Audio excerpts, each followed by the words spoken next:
Satnam, Namaste, and hello. I'm Jaymi, and I've started a brand of yoga that fits your whole life called LivPrem Yoga.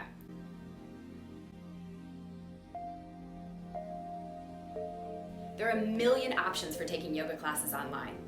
Most of them are focused on getting flat abs or mastering Instagram-worthy poses. And that's cool, if that's what you want out of your practice. But what if you want something more? Like a consistently peaceful heart, or the ability to practice inversions with your mind? What if what you're seeking is the more spiritual and philosophical benefits of yoga? What if you want to practice yoga off the mat? That is a little harder to find, am I right? If that sounds more like what you're seeking, your search may have ended. LivPrem might be able to help you support your inquiries into yourself. LivPrem might help direct your search for inspiration deep into the more ancient practices of yoga that have nothing at all to do with getting muscular and bendy.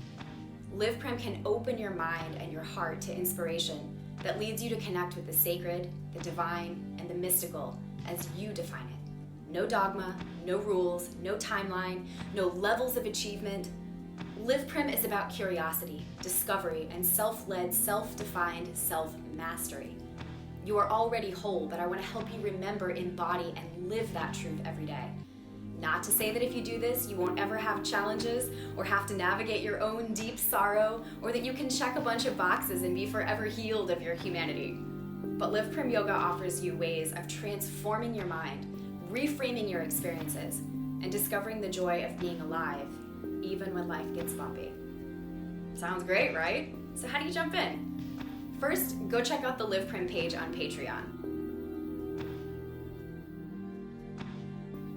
You can get all the details on levels of membership and how your dollars go toward helping me make content like classes, music, workshops, and self-directed lesson plans that you can use to get inspired, stay connected to your journey, and ultimately rediscover your innate beauty, power, and sacredness. When we work together, we can make really beautiful things happen. The true practice of yoga is an act of service, not only to the self, but to all living things as one. And so we close each session with this prayer. Loka samasta sukhino bhavantu. May all beings be happy, healthy, safe,